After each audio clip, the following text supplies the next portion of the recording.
नमस्कार, मैं हूं आपके साथ विभा उपाध्याय और आप सभी दर्शकों का अन्नदाता कार्यक्रम में स्वागत करती हूं। हमारे देश का किसान जन का पोषक है, वो श्रम का देवता है, अन्नदाता है। उसमें ही भारत की आत्मा निवास करती है और ऐसे ही किसानों की प्रगति के लिए हम खेती बाड़ी से जुड़ी हुई बहुत सी नई लाभकारी जानकारियां हर रोज सुबह लेकर आते हैं। तो चलिए कार्यक्रम शुरू करने से पहले देखते हैं क्या है आज के अन्नदाता में। मसाला उत्पादन में हल्दी का प्रमुख स्थान है।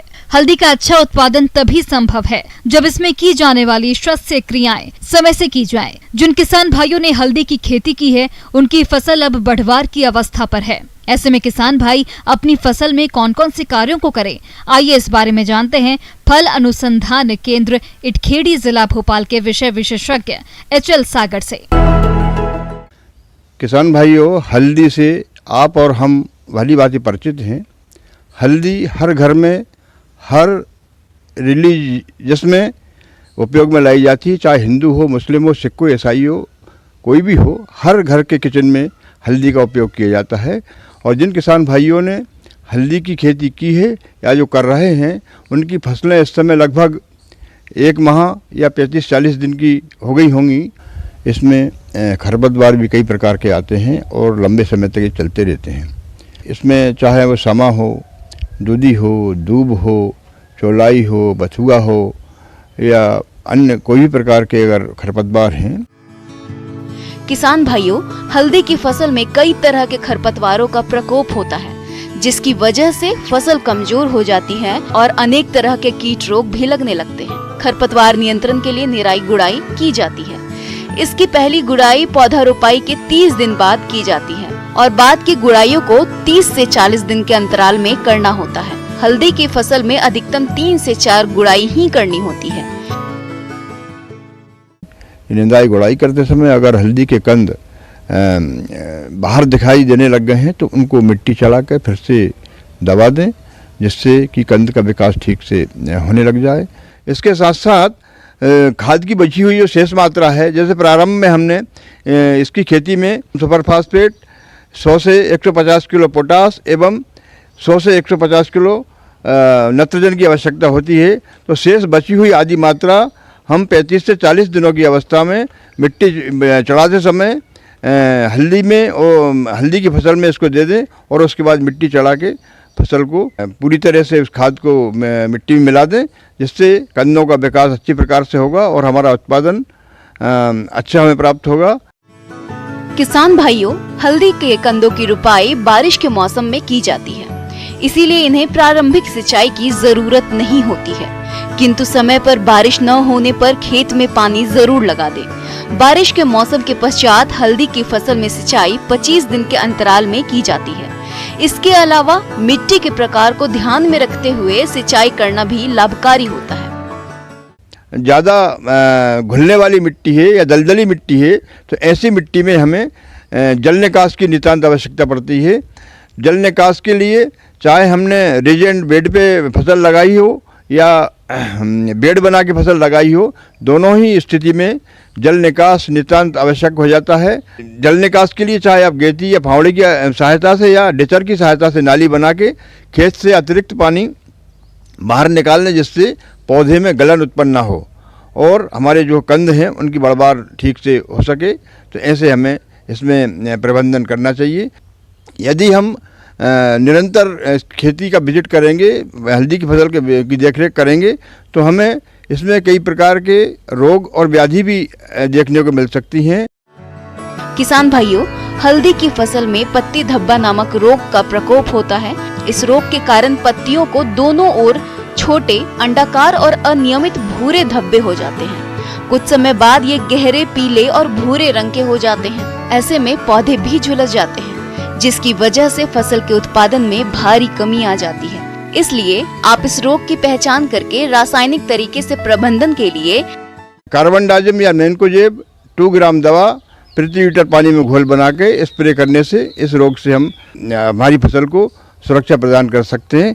इसके साथ साथ जिन क्षेत्रों में पानी का भराव ज़्यादा होता है या नमी की मात्रा ज़्यादा रहती है, ऐसे स्थानों पर कंद में गलन शुरू हो जाती है, इसे हम कंद गलन नामक बीमारी कहते हैं। इसकी रोकथाम के लिए भी हम ऐसे स्थानों पे ऐसे पेड़ जो चिन्हित कर लें जो जिसमें पानी भरा हुआ ज़्यादा रहता है या नमी ज़्यादा है, उन स्थानों पर भी हम मैनकोजेब या कार्बन डाइजिम 2 ग्राम प्रति लीटर पानी में घोल बना के स्प्रे करने से हम इस बीमारी का भी नियंत्रण प्राप्त कर सकते हैं। इसके अलावा इसमें एक कीट और देखा गया है, सूट बोरर।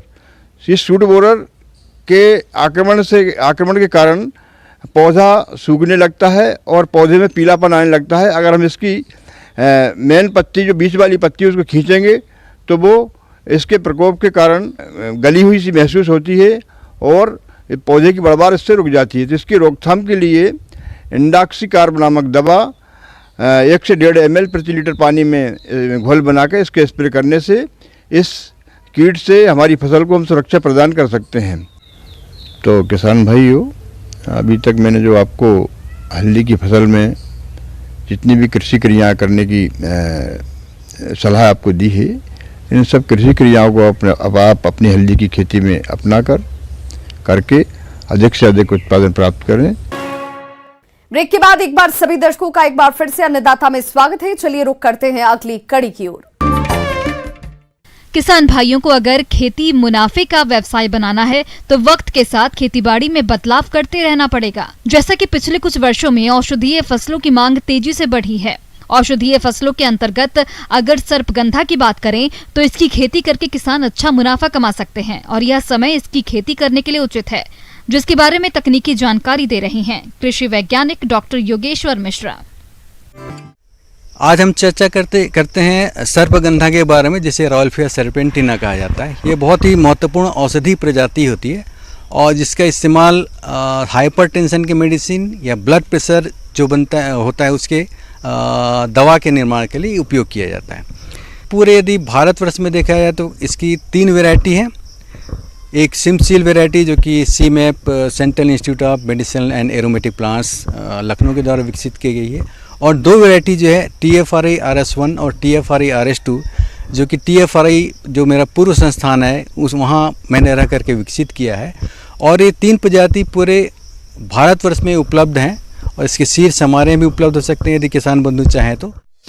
सर्पगंधा की खेती के लिए बलुई, दोमट और भारी भूमियां उपयुक्त रहती है।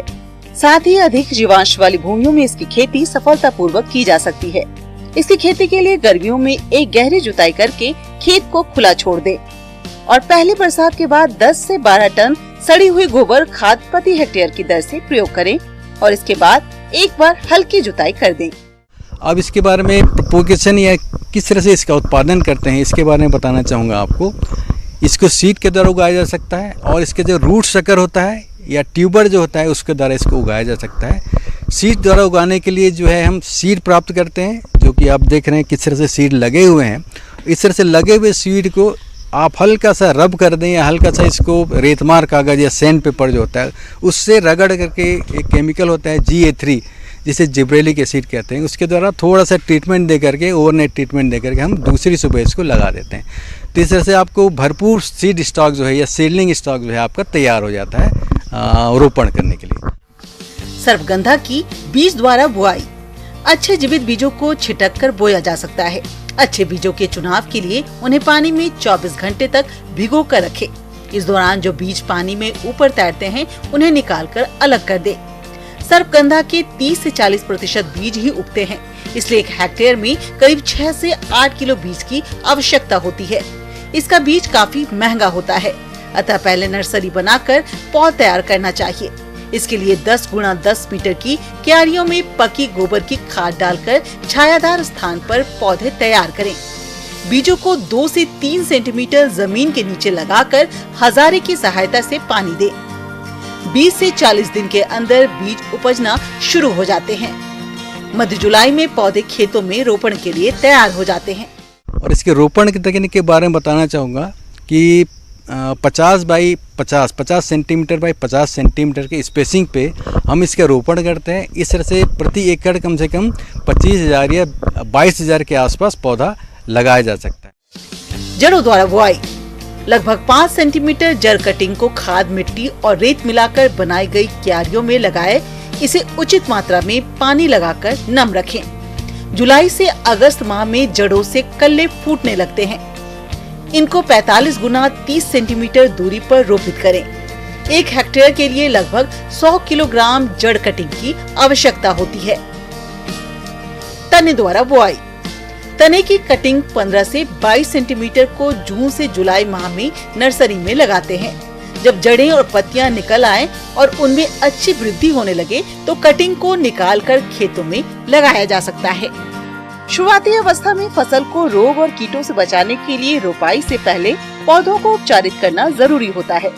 इसके लिए पौधों की जड़ों को फफूंदनाशक दवा के घोल में 8 से 10 मिनट तक डुबाकर रखना चाहिए। बरसात का समय इसकी रोपाई के लिए उपयुक्त रहता है, अतः आप इसकी रोपाई मध्य जून से सितंबर तक कर सकते हैं। चूँकि ये शेड लविंग या छाया वाली जगह पे होता है ये क्रॉप, तो इसीलिए आप प्रयास ये करें कि जहाँ पर पहले से कोई ट्री वगैरह मौजूद हैं, जहाँ पर प्राकृतिक रूप से छाया पड़ रही है, वैसी जगह पर इसको लगाया जाना चाहिए, जिससे इसका उपज जो है वो ज़्यादा मिलता है हमको। सर्पगंधा की 50 से 60 दिन की पौध जिसकी ऊंचाई 7.5 सेंटीमीटर से 10 सेंटीमीटर हो, उसकी रोपाई कर सकते हैं। नर्सरी से पौध उखाड़ते समय इस बात का ध्यान रखें कि पौधे की जड़ें टूटने न पाए। और यदि आप अप्लाई करना चाहते हैं, हालांकि ये खाद्य पदार्थ के तौर पे यूज होता है, चूँकि इसका रूट हील्ड बहुत इंपॉर्टेंट होता है, इसलिए मैं इसमें FIM या गोबर खाद जो है वो रिकमेंड करता हूँ।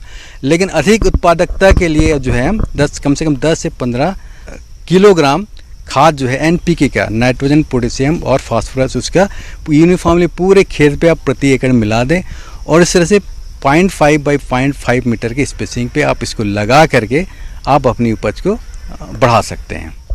किसान भाइयों, इस सर्पगंधा की फसल में कितनी लागत आती है और इसकी खेती करने पर आपको कितना मुनाफा हो सकता है और इसकी मार्केटिंग आप कहां तक कर सकते हैं, आइए जानते हैं। और इसके उपज के बारे में बताना चाहूँ तो कम से कम 350 से 450 जो रूट हील्ड है, रूट हील्ड मीन्स इसका जो जड़ है वो इम्पोर्टेंट पार्ट होता है इसका, क्योंकि इसके जड़ के अंदर ही रिसर्पिन कंटेंट जो एक बहुत ही महत्वपूर्ण एल्कलाइड होता है वो मौजूद होता है। एकड़ की बात करूँ मैं तो आपको कम से कम 2200 या 2500 किलोग्राम के आसपास आपको पूरा उपज मिल सकता है। और इसका जो उपज का कॉस्ट होता है वो यदि मैं नेशनल लेवल की बात करूँ, जैसे कि मुख्य बाज़ार जो है यहाँ पर सेंट्रल इंडिया में कटनी में बहुत बड़ा बाज़ार है इसका, रतलाम में है, रायपुर में है और धमतरी छत्तीसगढ़ में। और एक टोटल इकोनॉमिक्स यदि बात करूँ मैं तो इसको लगाने का खर्चा कम से कम 48,000 के आसपास लागत पड़ता है इसका। और इसका जो आपका टोटल जो इससे उपज मिलती है उसका कॉस्ट करीब करीब पड़ता है 2,80,000 के आसपास, 2,20,000 के आसपास आपका शुद्ध इनकम होता है। इस तरह से ये सर्पगंधा लगा करके आप अपनी आय को बढ़ा सकते हैं। ब्रेक के बाद एक बार फिर से आप सभी दर्शकों का अन्नदाता कार्यक्रम में स्वागत है। बढ़ते हैं अपनी अगली प्रस्तुति की ओर। आज बढ़ती जनसंख्या, घटती जोत के कारण किसान पारंपरिक खेती से हटकर फूलों की खेती की तरफ रुख कर रहे हैं और फूलों की बाजार में काफी मांग भी है। प्राचीन काल से ही अपने देश में फूलों का काफी महत्व रहा है। यही वजह है कि आज फूलों का उत्पादन एक उद्योग का रूप ले चुका है। यदि बात करें गुलदाउदी की तो इसकी खेती करके किसान अच्छी खासी आय कमा सकते हैं। तो आप किस प्रकार से करें गुलदाउदी की खेती, देखिए हमारी एक खास रिपोर्ट।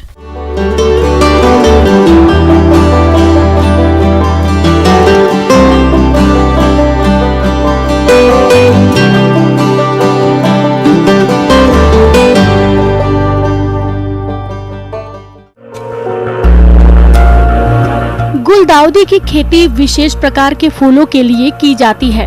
यह एक बहुवर्षीय शाकीय पौधा होता है जो एस्टेरेसी कुल का सदस्य है। इसकी खेती की खास बात यह है कि इसे खुले खेत और कृत्रिम वातावरण पॉली हाउस के अंदर भी आसानी से उगा सकते हैं। यह एक आकर्षक और लोकप्रिय फूल है जिसे शरद ऋतु की रानी भी कहते हैं। वही गुलदाउदी को ग्लोरी ऑफ ईस्ट का मम नाम से भी जानते हैं। इसमें निकलने वाले फूल गुलाबी, क्रीम, सफेद, पीला, लाल व हल्के हरे होते हैं। गुलदाउदी के फूलों को कट फ्लावर और लूज फ्लावर अलंकृत बगीचों, क्यारियों और गमलों की सजावट के लिए इस्तेमाल करते हैं। बाजारों में स्टैंडर्ड टाइप के पुष्पों की मांग स्प्रे टाइप गुलदाउदी की तुलना में अधिक होती है। किसान भाई गुलदाउदी की खेती व्यापारिक तौर पर अधिक करते हैं और अच्छा लाभ भी कमाते हैं। जलवायु: गुलदाउदी का पौधा शरद ऋतु वाला होता है। इसके पौधे 8 से 16 डिग्री तापमान पर अच्छे से विकास कर लेते हैं। अधिक या कम तापमान पौधे विकास के लिए अच्छा नहीं होता है। भूमि। गुलदाउदी की खेती सभी प्रकार की भूमि में की जाती है, किंतु अधिक फूलों के उत्पादन के लिए प्रचुर मात्रा में जीवांश युक्त बलुई दोमट मिट्टी व उचित जल निकासी वाली भूमि जिसका पीएच मान 5.5 से 6.5 के मध्य हो अच्छी होती है। वही खुली धूप वाले स्थानों में भी गुलदाउदी का पौधा ठीक से विकास कर लेता है, जिस वजह से गुलदाउदी को किसी भी भूमि में उगा सकते हैं। आज के समय में गुलदाउदी की कई उन्नत किस्में विकसित हैं, जिनकी खेती करके किसान अच्छा मुनाफा कमा सकते हैं, और वह इस प्रकार से है। सफेद, white Mundial, white money maker, spine mark, star mark, William Turner, white harmony, white star आदि प्रचलित है। पीला, Rogan yellow, buttercup, super yellow, sunbeam, Sonar Bangla, evening star, lady Frank, Clark, yellow star आदि मुख्य हैं। गुलाबी, pink marble, Bond Street, Regal Westland, peak Impala, funshine, Cassandra, Regal Annie, cover girl, pink Turner प्रमुख है। लाल, Regan red, red galaxy, red Nero, crimson any, Alfred Wilson, yield Simpson प्रमुख है। खेत की तैयारी। गुलदाउदी की खेती करने के लिए पहले खेत की ग्रीष्म ऋतु के मौसम में मिट्टी पलटने वाले हल से जुताई करते हैं। इसके बाद 2 से 3 जुताई कल्टीवेटर से करके पाटा चलाकर मिट्टी को भुरभुरा कर देते हैं। खाद और उर्वरक। किसान भाइयों, खाद उर्वरकों का प्रयोग मिट्टी परीक्षण रिपोर्ट के अनुसार करनी चाहिए। सामान्य तौर पर गुलदाउदी की खेती करने के लिए 1 माह पूर्व गोबर की सड़ी खाद 20 टन और नीम की खली 4 क्विंटल प्रति हेक्टेयर की दर से डालकर खेत में अच्छी तरह मिला देते हैं। इसके बाद पौध रोपाई से पूर्व urea 100 kilo, single super phosphate 500 kilogram, muriate of potash 100 kilogram प्रति हेक्टेयर की आवश्यकता होती है, जिससे फसल की बढ़वार अच्छी होती है और फूलों का उत्पादन अधिक मिलता है। पौधरोपण। किसान भाइयों, गुलदाउदी के पौधों की रुपाई से पूर्व तैयार खेत में क्यारियां बना लेते हैं। इसके बाद टहनियों या तैयार पौधों की रुपाई करते हैं। इन पौधों की रुपाई कतारों में की जाती है। पंक्तियों से पंक्तियों की दूरी 30 सेंटीमीटर और पौध से पौध की दूरी 30 सेंटीमीटर रखते हुए रुपाई करते हैं। इसके लिए जून से जुलाई का महीना उपयुक्त माना जाता है। इसके बाद समय समय पर सिंचाई करते रहते हैं, जिससे फसल की बढ़वार अच्छी होती है। गुलदाउदी के पौधों को तैयार होने में 5 से 6 महीने का समय लग जाता है। जब पौधों पर लगे फूल पूरी तरह से खिल जाएं, उस दौरान फूलों की तुड़ाई करते हैं। 1 एकड़ के खेत में 15 से 50 क्विंटल का औसतन उत्पादन प्राप्त हो जाता है, जिससे किसान भाइयों को गुलदाउदी की खेती से अच्छी कमाई हो जाती है।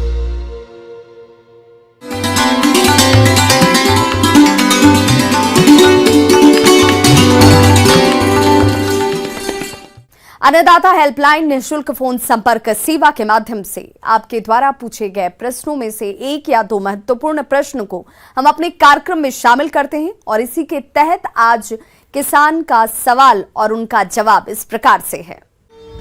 अन्नदाता निःशुल्क फोन संपर्क सेवा के माध्यम से पूछे गए प्रश्नों में से आज हमने जिस प्रश्न को कार्यक्रम में शामिल किया है उसे पूछा है ग्राम मुगलिया, जिला बैतूल के कृषक भागीरथ प्रसाद ने। ये करेला की फसल में कीटों के नियंत्रण के बारे में जानकारी चाहते हैं। तो भागीरथ प्रसाद जी, आपकी जानकारी के लिए प्रस्तुत है कार्यक्रम का ये अंश। नमस्कार किसान भाइयों, मैं चर्चा करूंगा आपसे आप जो करेली की फसल जो भी जिस समय खूब आ रही जो भी है, देखा जाए अगर जो करेली की फसल में हम जो है शुरू से बीज बोने से लेके अपना तुड़ाई तक जो भी है कुछ ना कुछ जो है प्रबंधन जो है बीज की जो है समस्या से लेके तुड़ाई तक की समस्या रहती है। जैसे ही पौधा थोड़ा सा बड़ा हुआ जो भी है तो उसमें बहुत प्रकार के कीड़े और साथ में हमारे निमेटोड जो कि जड़ के अंदर छुपे रहते हैं। अगर पौधों की बढ़वार अगर रुक गई, अगर कहीं किसी प्रकार की वो पौधा पीला पड़ के झुक गया, समझ लीजिए वहाँ पे जो है सूत्र कमी निमेटोड की समस्या है जो भी है। तो उसकी समस्या से निदान पाने के लिए उसका सीधे पौधे उखाड़ के आप जो भी है दूसरी जगह जो है निकाल के डाल दीजिए इसको जो भी है। कोशिश करें फसल चक्र का जो है जरूर उपयोग करें आप जो भी है। ट्राइकोडर्मा का अगर आप उपयोग करते हैं साथ में, तो ट्राइकोडर्मा तो ऐसा कि उसमें बहुत प्रकार के हार्मोन्स पाए जाते हैं जो भी है, जो कि पौधों की वृद्धि के लिए बहुत ही आवश्यक होते हैं जो भी है। किसान भाइयों, इसके अलावा सूत्रकृमि कीट के रासायनिक नियंत्रण के लिए 50 ग्राम थायोमेथाक्सैम और 1 लीटर क्लोरपाइरिफॉस दवा को घोलकर सिंचाई जल के साथ प्रयोग करने से इस कीट के प्रकोप को रोका जा सकता है। इसके बाद जैसे हमारी फसल बढ़ी, तो आजकल तो करेला होता तो बहुत कड़वा है, लेकिन ऐसे ऐसे कीड़े आ गए हैं, आप देखेंगे जो भी है। करेले की फसल में कई तरह के करेले में फ्रूट बोरर की भी समस्या आने लगी जो भी है। कई बार किसान जो भी है ध्यान नहीं देते, जब वो तुड़ाई होती तब जारे पूरी फसल जो है खराब हो और मार्केट में वैल्यू पूरी खत्म। जैसे मार्केट में बेचने गए तो बस कोई खरीदेगा नहीं उसको, वो तो जीरो भाव गया, क्योंकि आज लोग को पसंद ही नहीं कर रहे जो भी है। ध्यान रखें, फसल जो है तुड़ाई के पहले अगर आपने स्प्रे किया हुआ, थोड़ा सा ड्यूरेशन जरूर रखें। अगर आपने स्प्रे किया किसी भी कीटनाशक का दवा का, तो आप जो कम से कम 3 दिन का अंतराल रखें। लेकिन अगर आपने जैविक का उपयोग किया तो कोई दिक्कत नहीं। जैविक अगर आपने आज दवाई डाली है, दूसरे दिन फसल तोड़ना चाहते हैं, कोई दुष्परिणाम नहीं जो भी है। किसान भाई, जो जानकारी मैंने दी आपके लिए हो सकता है बहुत ही सार्थक होगी जो भी है, तो जो निश्चित रूप से आपको फायदा होती है। इसी साथ मैं आपसे विदा लेता हूँ। नमस्कार। किसान भाइयों, अन्नदाता आपकी सेवा के लिए संकल्परत है। कृषि संबंधित समस्या और सुझावों के लिए आप हमें इस पते पर संपर्क कर सकते हैं। प्रोड्यूसर अन्नदाता, news 18 Madhya Pradesh Chhattisgarh, Ramoji film city, Hyderabad 501512। साथ ही आप हमें ईमेल भी कर सकते हैं। हमारा ईमेल एड्रेस है p18annadatamp@nw18.com। इसके अतिरिक्त आप हमें निःशुल्क हेल्पलाइन नंबर 1800889216 पर सोमवार से शनिवार सुबह 10 बजे से शाम 4 बजे के बीच संपर्क भी कर सकते हैं।